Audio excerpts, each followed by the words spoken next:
right, we are going. So, Dr. Evan Hirsch, first of all, welcome. Thanks for coming on. Thanks for having me on, Bridgit. Yeah, so you're an MD, correct? Correct. Okay, where'd you go to school? Tell me about your training. Yeah, so I grew up in Jersey and I wanted to kind of get away from my parents. And so I headed west and ended up in Ohio for 8 years. I went to undergrad at Okay. Miami of Ohio and then medical school at University of Toledo. And then I came out to Olympia, Washington for my residency and met my wife and fell in love and decided to stay. Stay out there. Awesome. I went to Ohio University, so I went Oh. to spend a little time there as well. Awesome. So I'm curious, like now I know you kind of do functional medicine. I'm Mhm. curious kind of the evolution, like why did you go into medicine? What did you think you were going to be doing when you started? That's a great question. Yeah, I mean, when I was growing up, my dad taught me how to put a bandage on somebody's joint if they like sprain their ankle or something like that. He's a PhD, so he doesn't know anything about medicine. He says he would have gone into medical school, except he didn't like the sight of blood. Um, but so he taught me how to do that. So that's kind of what I did on the playground or give kids band-aids or whatever. So I just started taking care of people, and it's just naturally in my instinct to do so. And and so that's all I knew really coming from Jersey at this time in the 80s, 90s was medicine. I didn't know anything about natural No, medicine, yeah, never met a yeah. chiropractor, anything like that, never even met a nutritionist. And so I was like, all right, I'm good at science. I like helping people. I'm really curious about the human body. Let's go ahead and proceed down that route. And so got into medical school and just had a lot of questions, and I was always more yeah, I just You're had a the lot of difficult questions. one. I know that type. But Uh-huh. why? Why?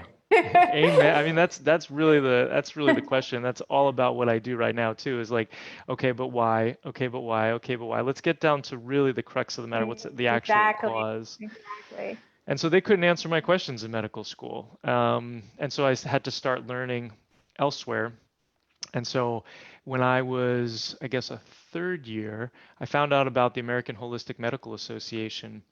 Actually, no. I did my first train. I did a training in hypnotherapy, and there I met somebody who was a neurologist who was part of the American Holistic Medical Association. And she said, you should come check it out. So I went to a conference, and kind of the rest is history. I went from holistic medicine to integrative medicine to functional medicine to environmental medicine. I was board certified in holistic medicine before I was out of residency.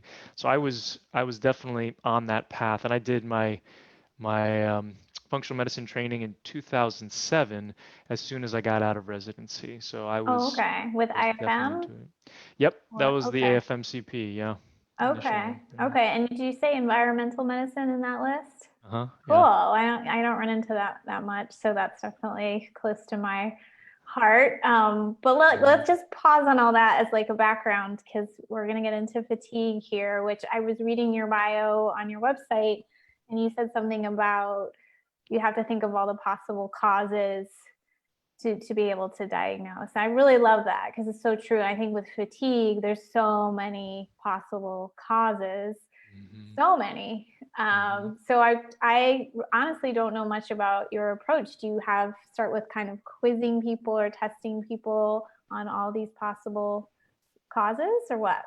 Yeah, so I have a four-step process that I take people through. So Okay. the first step is assessing for all the causes. And Okay. so what I found, like, so people who are watching and listening to this, like, the big takeaway here is find your causes, no matter what it is, Yeah. right? And so what I've found is that there's 33 different causes of fatigue. Woo! That's a Yeah. lot.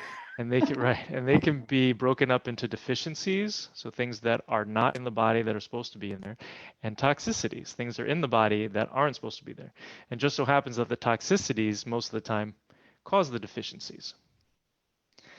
So and going through those 33 is not as daunting as it sounds because actually 75% of those can be determined by symptoms. Oh, really? Okay. You can Yeah, differentiate them? exactly. Okay. Tell me more. Yeah. And so that's the first step is to figure out what causes an individual has. And then the second step is to replace the deficiencies. So this is Okay. deficiencies in hormones, adrenals, thyroid, sex hormones, nutrients like vitamins, minerals, lifestyle habits. like not enough water, not enough good food, not enough sleep, not enough movement, and then mitochondrial dysfunction. Mitochondria make 70 to 80% of our energy in the Yeah. body. And so it's really important, and it gets damaged by the toxicities.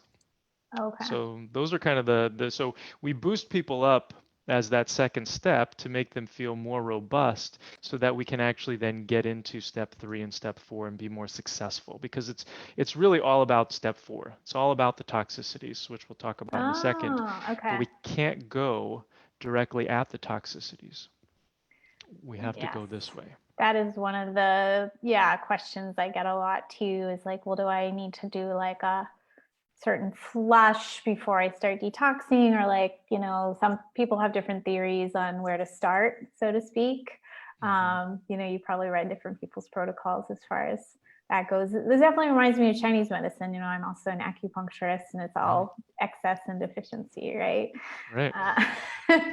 So it's very clear. I think in our culture, a lot of people haven't heard that terminology. Right. But when you break down health, it's really very true. Like those are the kind of the two big buckets. Like, are you low in vitamin D and that's causing something, or do you have mercury in your body and that's causing something? So Right. perfect. So step 1 is identification. Step 2 Right. is correct deficiencies. What's Right. step 3? So step 3, we're going to open up those detoxification pathways Okay. so that we can get to step 4. Okay. And so that's, making sure that individuals have 1 or 2 good bowel movements a day. So opening up the gut, opening up the liver, opening up the kidneys, opening up the lymph, which is like the garbage can system of the body, right? Opening up the glymphatic system, so the neural lymph, the lymph that's in the brain. Because basically, and we want to work from the bottom up. I see like the detox pathways as kind of like a series of tubes. If they're clogged, you're obviously not going to get anything out. And you got to start at the bottom. You got to make sure that the hole is big enough so that everything that you're going to try to dump into these tubes is going to end up coming out of all those different detox pathways that we want. Great. Yes. Okay. So what kind of techniques do you use to open these detox pathways? I'm using mainly herbs. So there's a Okay. couple different products that I like to use, several different product lines, but things that include milk thistle and gosh, I can't even remember them anymore because they're all in combination. But I really like them. They work well. One of my favorite things to do for making sure that people are having good bowel movements is doing a ramp up on magnesium. Okay. So magnesium citrate, if they do have constipation, because that can be incredibly supportive for making sure that they have good bowel movements. Um, and then also, I lymph brush every day, and I recommend that to people. Saunas can be very supportive if people can tolerate. A lot of the people that I see can't tolerate saunas because they're also killing infections if you're getting a far infrared sauna. And the immune system functions better at a higher temperature, and so oftentimes people can have negative reactions. True. Um, Yeah. and then rebounding, general movement is amazing for lymph. Exercise and movement. I say movement instead of exercise because exercise kind of has a negative connotation, right? So, Yeah. Or overdoing it. Yeah. right. And so Okay. like in my family, I mean I do exercise, but then I also like run around the house with my daughter playing tag, or we'll have dance parties, or whatever it is that people enjoy doing. You know, it can be jumping jacks, until they're tired sort of Yeah. thing. So, Yeah. I think if you listen to that natural instinct, but your body wants to move, doesn't want to sit at a desk all day. So you've right. got to or on a couch. So just listening to that. But when you're really fatigued, then that instinct may be gone away for a while. So I'm sure you're dealing with people who are like, man, I can't even, take a walk hardly. Mhm. But I suppose there's always something you can do, even if it's just very mild. Well, that's a really good point because, when people come to see me, oftentimes their energy is like 3, 4, 5 out of 10, with 10 being ideal energy. And I usually don't recommend that they start doing some significant movement until they're at like a 7. Oh, okay. Because they generally, like you said, they can't tolerate it. If movement makes them feel worse, then that's just increasing stress on the body. That ends up causing more deficiencies in the deficiencies. Yes. Yeah. Yeah. And I think a lot of people have experienced that, poor reaction after working out, and you got to listen to that as well. Okay. So Mhm. you said you have to get to step 4. So it sounds like, you can't just stop here That's at right. deficiencies and opening up the pathways. You Well, have to get to step 4.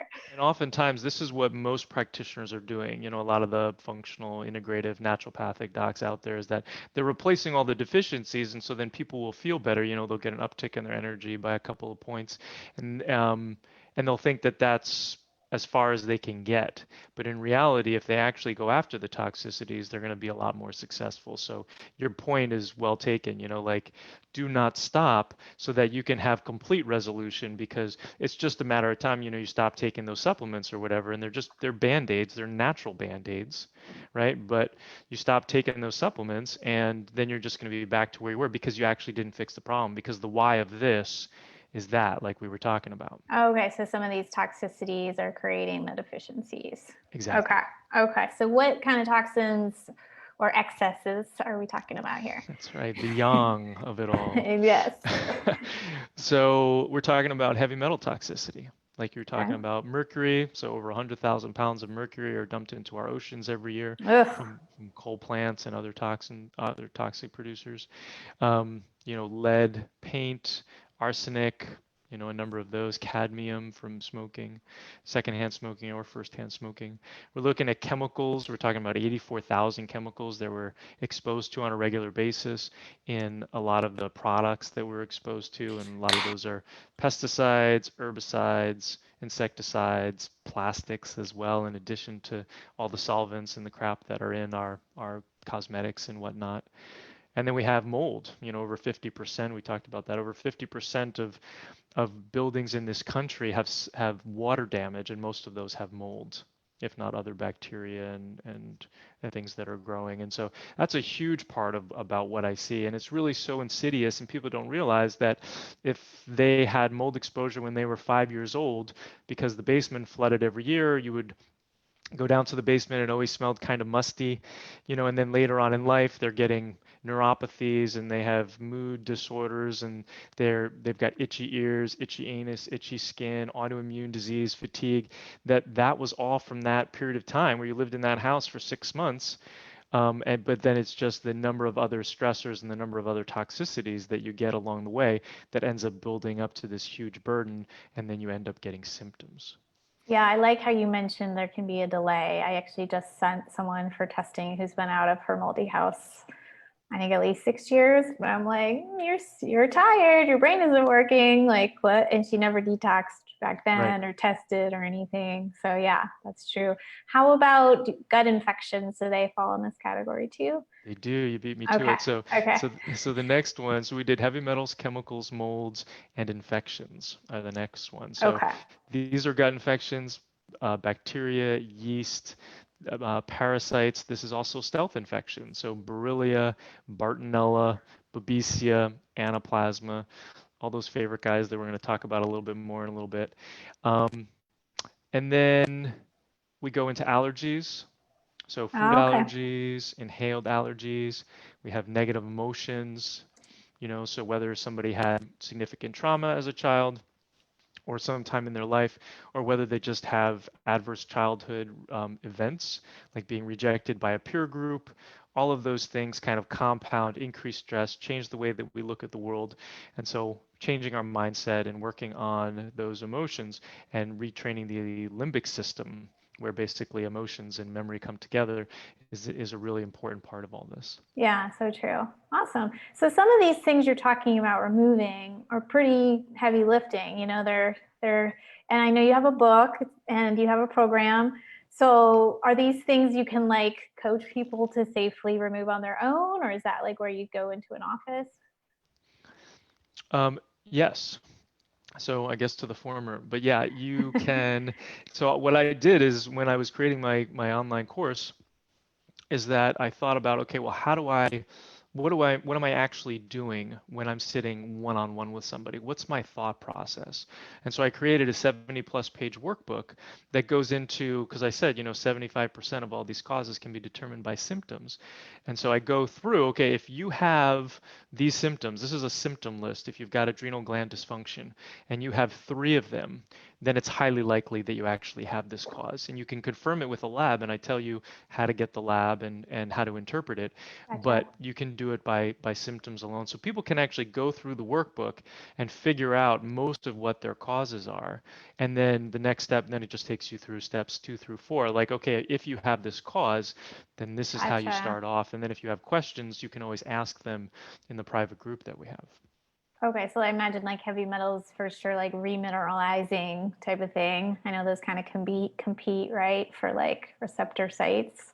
Absolutely. Well, and everything that I use is herbal and everything that I use is natural. So yeah, so Okay. minerals are great for detoxification as well as for the reasons that you mentioned, but then also adding in some other binders and pullers in order to be able to get those heavy metals, chemicals, and molds out of the tissues where they're hiding, but making sure that when you pull them out, that they actually have a place to go instead of just going right back into the next compartment because those tubes are too full.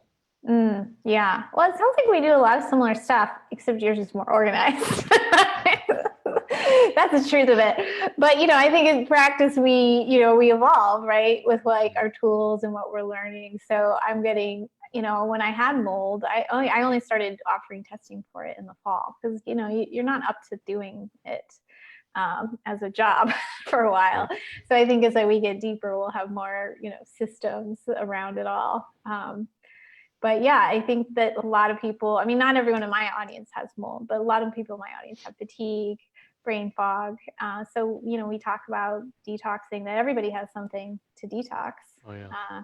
So sometimes you use testing to find out what that is. And some of it can be more general with the dry brushing and the sauna Right. and that kind of a thing, just depending on, where you're at in Right, your and journey. it all helps, and so the question is just, what's the biggest bang for the buck, and how much toxicity do you actually have, and so how far to go and how aggressive to be and all that sort of stuff. Right. Yeah, that's a question I get a lot too. You probably see it quite a bit if you're getting people seriously fatigued. It's like people who feel like, well, every time I take a new supplement, I don't react well to it.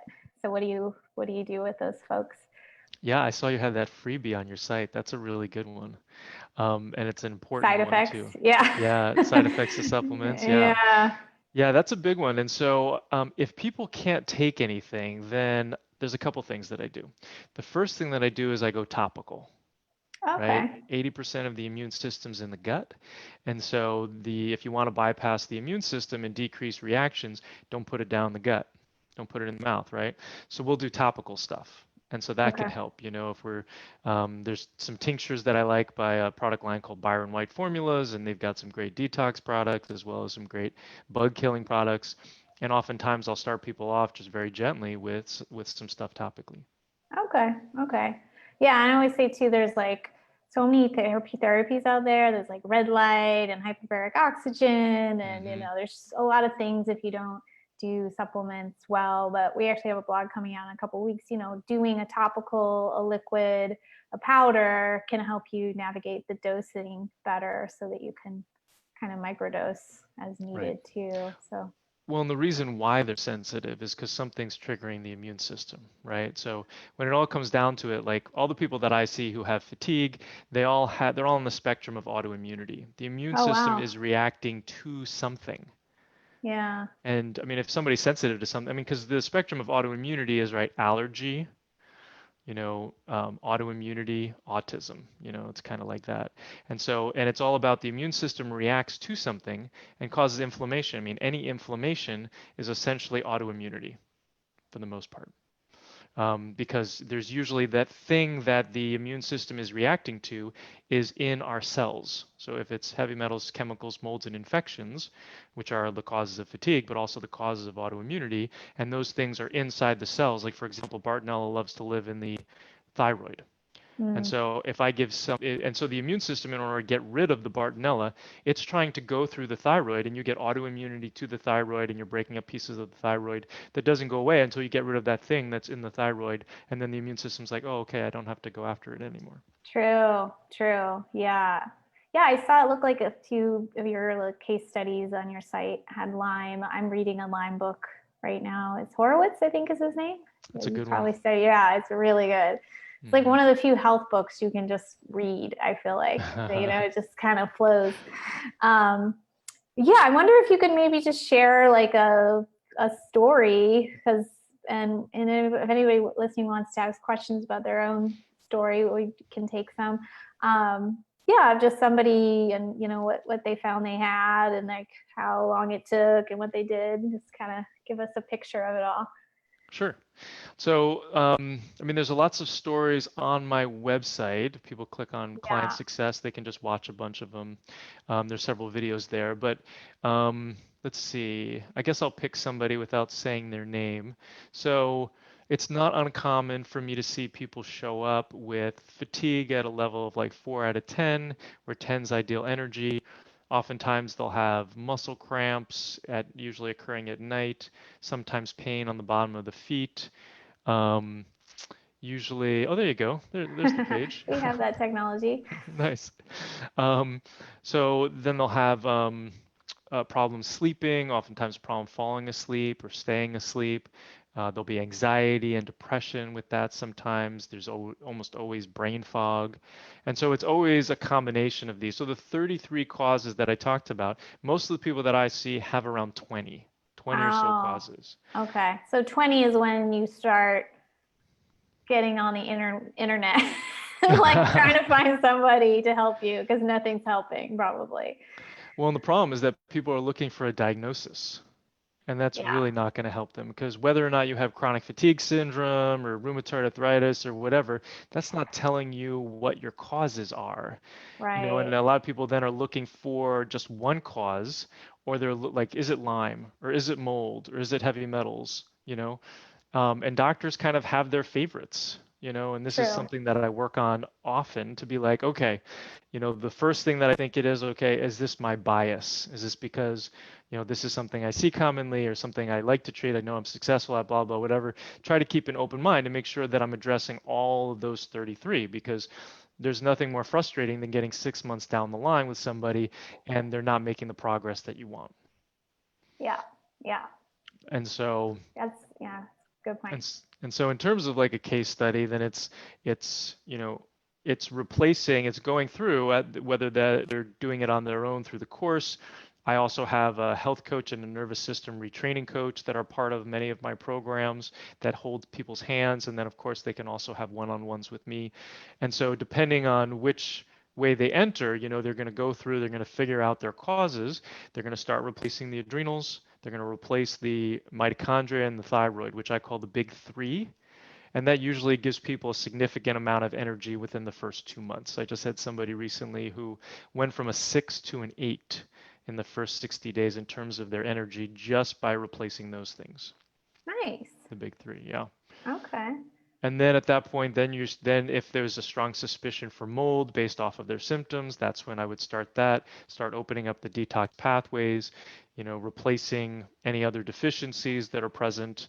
Some of the 25% that you can't determine by symptoms are things like heavy metals, chemicals, molds, and some of the nutrients like B12 and vitamin D. You're not going to really know if they're deficient if you don't have labs. Um, but those are generally things that most people are deficient in if they're not taking it, and so you can replace them and see how they do. Oh, that was a helpful little list of the things that are hard to tell. Right. Okay. And Okay. then, sleep is such a big part of this too. I remember hearing Joe Burrascano, a Lyme doc, talk once upon a time about how I don't care how you get people to sleep, hit them over the head with a sledgehammer.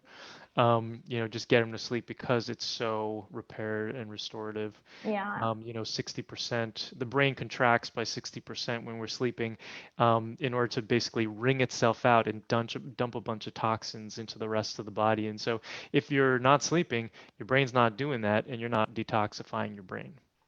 Yeah. So I find actually that I get more people to sleep by giving them things in the morning than I Like do what? by giving them anything at night. Yeah, so this is part of the process. So this is the big three. So this is Oh, okay. adrenals in the morning, mitochondria in the morning, thyroid in the morning, B12 in the Oh, morning, okay. iron kind of mid-morning so it doesn't interfere with the thyroid. But those things, because most of the time when people aren't sleeping well, it's a circadian rhythm dysfunction, right? The body's confused about what sleep and wake cycle is. So they're kind of like this during the day, like awake, asleep, like throughout the day. And then guess what? It's the same thing at night, awake, asleep, you know. And so they're Mm. not getting deep sleep. What they want is they want to be awake during the day and then asleep at night. So you're kind of giving them things to signal we have energy in the morning. Exactly. Yeah, I like that. hmm Okay, And then cool. they sleep so much better at night. And then if you need to, if they're postmenopausal, then you can give them hormones, progesterone to help them fall asleep, estrogen to help them stay asleep. And then, but of course, the least amount that is actually needed. And then potentially melatonin and lemon balm and some nice relaxing herbs, GABA, 5-HTP, stuff like that. CBD maybe if they need it. There's a number of other tricks, but that usually can take care of most people's sleep. And if it doesn't, then that means that there's an infection at play. Because infections can play a big role in people's sleep. They're more active at night, and that can Yeah, really. that's true. It can ramp you up at night, those infections. I don't think people think about that. Yeah. Mhm. Yeah. Well, Sherry is asking, and this is probably a good question because even though we walk through this process, I think people in their own case still feel kind of lost. So she said, where do you start with someone who has multiple chemical sensitivities and food sensitivities, sleep issues, and gut issues? I bought a sunlight and sauna a year ago and also started microbe formulas protocol with some success, but I feel I need testing. Just don't know where to start. Yeah, so I would definitely start with those, what I call the usual suspects, those toxicities. Getting some testing for that. Now, they probably won't be able to tolerate some of the provoking agents. I do like to provoke these tests, basically try to push out whatever toxicity it is into the bloodstream so that you could check it in the urine, whether it's a heavy metal test or whether it's chemicals or molds. But even so, you can still, I mean, like we're talking about molds. Molds are huge. Pretty much every multiple chemical sensitivity, MC, and also MCAS, the mast cell activation syndrome folks that I see have mold. And then Okay. almost always they have infections as well. And we'll get into some of the symptoms of these infections in a little bit, and you can see whether or not that resonates for you. But doing those labs and spending money on those is really where the money's at. Yeah, and what I think is most important. The other tool that I use is LDI or low dose immunotherapy for people who are multiple chemical sensitive, and that's sometimes that's all I do for some of those people if they can't tolerate things. And LDI is essentially like it's a homeopathic in many senses, but it's specific for foods. There's a food mix, there's an inhaled mix, and then there's also mixes for infections. And so it changes the relationship that the immune system has to some of these agents or these antigens. So basically, if we come back to the example that I gave about autoimmunity and inflammation, if you think about it, somebody who's got MCS is basically anything that they take, they're reacting to. Immune system is hyperreactive because of the total burden. If your body is a barrel and you've got heavy metals, chemicals, molds, and infections all in there, and they're overflowing, if you drop a tomato on there, and the immune system has the potential to react to it, right? Mm-hmm. So if we can change the way that the immune system is reacting to this antigen, then we can kind of decrease the overall burden that the immune system is reacting to. So if you can't get rid of the crap, you can change the way the immune system is reacting to the crap, Okay, I like that. That's right? quotable. Yeah. So we start with a weak dose of the LDI and we kind of move very slowly up until you find your right dose. And when you find your right dose, it changes your reaction to those things. And you just have to, it's like a Goldilocks dose. If you go too far, then you feel worse. If you don't go far enough, then you don't feel anything. And so you just have to find that right dose. But that can really shut off that reaction that you would have to something.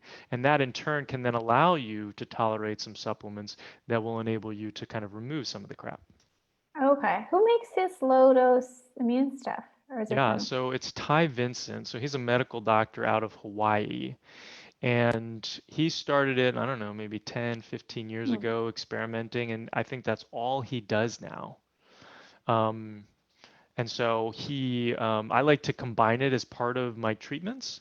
And I believe he's using it exclusively. But if you're not able to tolerate anything, he might be a good reference for folks. Yeah, I want to check that out. I developed some worsened like allergic asthma from having mold. Like I had like a tiny touch of it, but now it's like a lot more magnified. So I know I need to like get focused on, you know, restructuring that aspect of my immune system. It's still Yeah, that's a good point, a good interacting. example. Yeah, because if you've done urine mycotoxin testing and you've provoked it with um, liposomal glutathione, like 500 milligrams twice a day, and you don't have any urinary mycotoxins, it means that either you're really toxic and your detox pathways aren't open, or it means that you've gotten rid of it. And then if you're still reacting, or if asthma is still bad, then that could mean that the immune system is still reacting to mold, because you don't get rid of it entirely, but it might still be reacting to it in the body, and that it's more of an allergy and less of reacting to the toxicity, so that the immune system's reacting to it True. even though it's gone. True. Yeah, So you don't that's know where what this in could the come in. air you're exactly reacting to. But for Right. me, it's just like the spring months. But yeah, we also have, fungus and dust here in Arizona and Mhm. fun stuff like that. Right. Yeah. So when did you write your book? I'll share the link for that up here too. Yeah, so I wrote that in 2017. It does need to be updated. The course is definitely the most updated thing that I have right Gotcha. now. But it can give people a lot of really good guidance. I talk about a lot of the same stuff, but the protocols are a little bit different. Okay. But So yeah, the I go course is through all really the what course. you encourage people to do. I Sounds like. Tell us more about the course. I do, yeah. And the course is, all the programs that I offer are really 6-month programs because I find people can get better sooner, but generally in 6 months, you're going to be able to find all the causes that you have, and you will have already started on the process, if not completed some of it, on reversing all of the causes. So generally at 6 months, people have a plan, and then, for things like heavy metals, chemicals, molds, and infections, oftentimes you have a plan and then you just have to take those things for another 6 or 12 months in order to get the crap out of the body. So yeah, I have a course that kind of walks people through that workbook that I talked about and all the steps of the process. They have access to me through my Facebook group, and there's also comments underneath every single video in the course that people can jump in and ask. And then I also have twice a month live Q&As as a bonus for those people for the first 2 months. And if they want to continue those, they're definitely welcome to do so. Um, yeah, and if they're not able to afford the course, then they can always jump into the book. I just said I get a lot of good feedback on the book, and they find it to be incredibly helpful. And then if they need additional support, they jump into the course, or they in some of my other programs if they need more hand-holding. So whatever people need on their journey is what I'm here for. Awesome. So I put a couple of those links in the notes here. They're kind of piled on top of each other, but the Okay.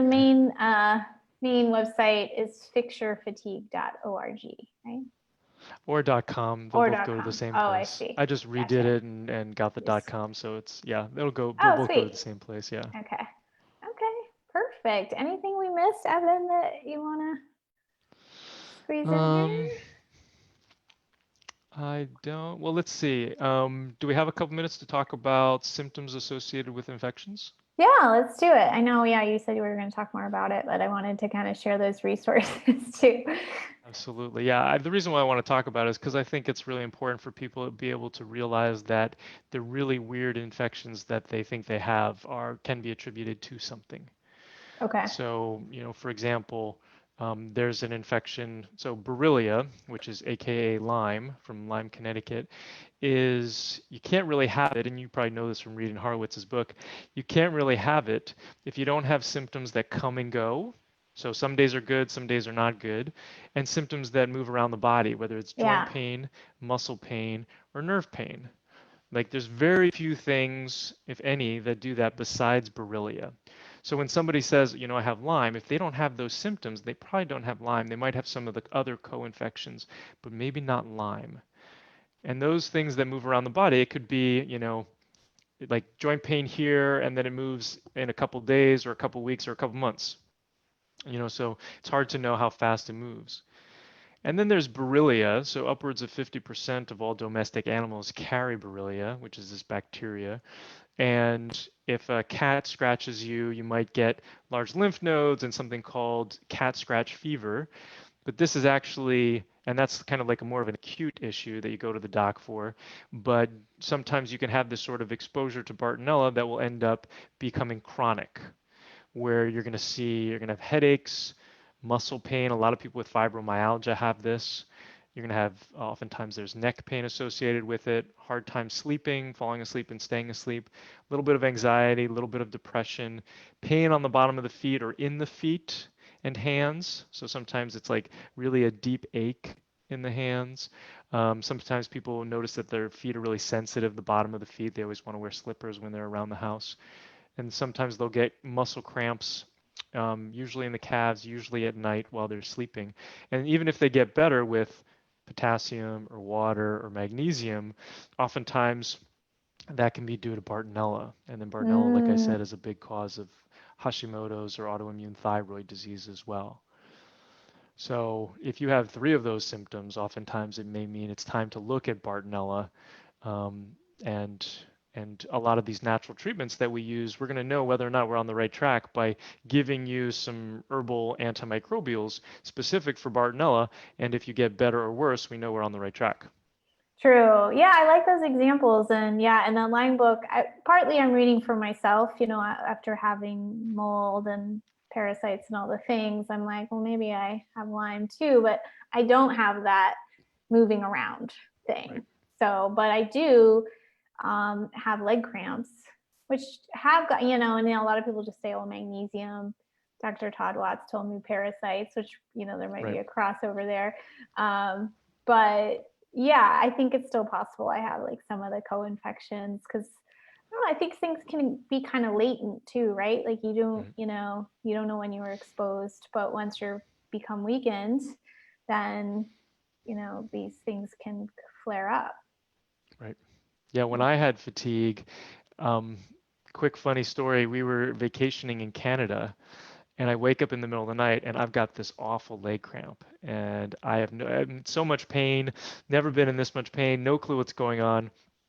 I wake up my wife and our 6-month-old daughter, and I'm like, we got to go to the emergency room. So in Canada, we're searching for an emergency room. We get there, they take like an X-ray or whatever, like it eventually goes away. They give me some like Tylenol with codeine. It's like $300, right? It's like nothing because we're in Canada. Um, but it was in hindsight, I know that it was Bartonella. And it Oh, was just the wow. stress of the situation and what was happening and all this other stuff. And when I look back and then some of the other leg cramps that I had had around that time, like now I know, but at the time I was like, oh my gosh, did I break my leg? Or like, and I wasn't even thinking with like a scientific mind at that point. I was still a physician, but like my wife's like, well, you think you broke your leg, but like, what did you do to break your leg in your sleep? I feel like it's And I was not like, I don't know. logical, Evan. Right. She still brings it up sometimes to tease me, but I'm like, no, I don't know. We just gotta go to the emergency room. Like she's like, I think you just wanted to check out like the Canadian healthcare system, and it worked really well, I think. But So you were like under stress, so the infection flares up, and so the symptom flares up. Is that right. kind of what you're Well, and saying? I think where we were staying, we're actually staying like on the beach in Parksville on Vancouver Island, and I think it was moldy.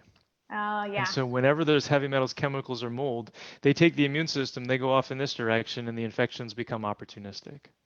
Yeah. Yeah, it's interesting now, I'm in a pretty dry place, but some of the old buildings still have mold, and if I go into a place, it's real quick that I Right. know, and then it's most of the day to recover, or the whole day. But at least now my body can sense it and I know to get out. So, Right. Well, and yes. the joke around Arizona and molds, I don't know if you've heard it or not, Uh-uh. in the environmental medicine circles, is people saying, "Oh, I've got mold, I'm moving to Arizona," and the joke is, "Are you going to have indoor plumbing?" because because it has, are you going to have a yeah. house? Because leaky roof, flood in the basement, busted pipe, like all of those things can happen even if you're in Arizona. Now, granted, you go outside and it dries up so that the mold inside your body isn't blooming and blossoming and whatnot, right? But it can happen anywhere where you've got indoor plumbing and you actually want to live in a house that Yes, has, yeah, yes. Although I find it's more the older homes here, the way that I think there's something about the construction materials. Um, that have more of an issue. that's what I find. Hmm. Yeah, yeah. So we'll just take this last question and then we'll Okay. close up. So Sherry was asking about testing for Bartonella, but I think she might be getting mixed up with what's the main infection with Lyme that moves around? Borrelia. Borrelia. So she's asking about testing.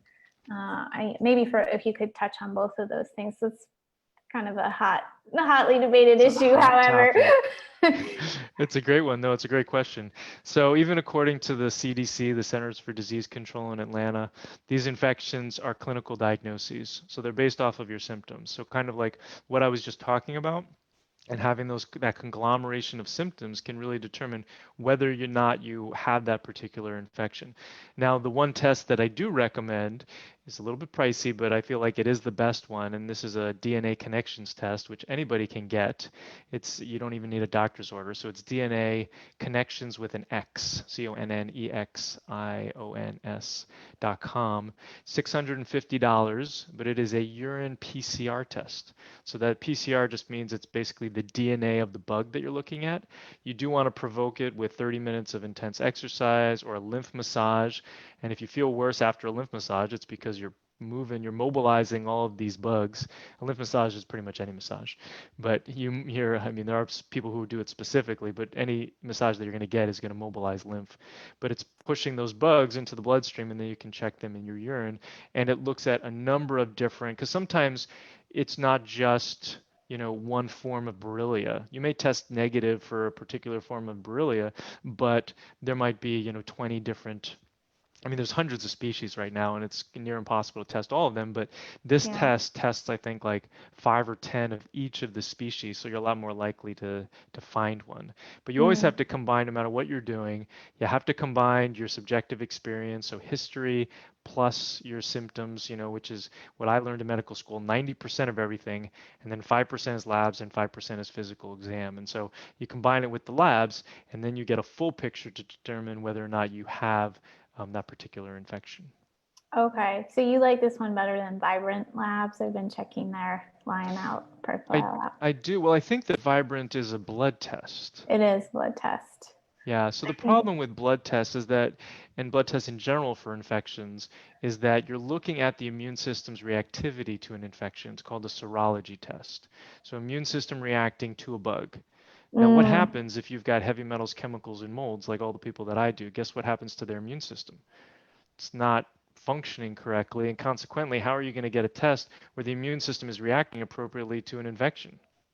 mm, It's not going to give you accurate results. And so I ran those labs for years, and I still run them for viruses, and a couple of other things because there are no other options. So if I want to look for Epstein-Barr, that's kind of the way to do it, is looking for that. But most of the time, but you have to combine it with those symptoms that you have yeah, so that yeah. you can actually make progress. Because otherwise, guess what? You get a test that says you don't have it, and then guess what? You're not going to treat it, and you're not going to get better. Yeah. Because it's like you miss things too sometimes with testing, right? Yeah. So, okay, well, that's good. I'm exploring more into Lyme lately. So that was helpful for me Nice. Well, and I too. tell people also that like all of our tests are imperfect. So we miss things all the time in our tests, and so Yeah. we have to find the best data that we possibly can, and symptoms are where it's at. Yeah. It's like with the COVID too, it's like where a lot of testing inconsistencies, people may find it surprising. And I'm like, it's not surprising. There's always been Right. testing inconsistencies. So, well, thank Yeah. you so much. I definitely want to get your book. And I know some people had some like in-depth questions. The program sounds amazing. So, I linked to it here in the notes. The main site is fixyourfatigue.com. Thanks again, Evan. Hey, Bridget, thanks so much for having me on. It was a Yeah. blast. And everybody who attended live, I really appreciate you coming on. Hope you learned something. Bye.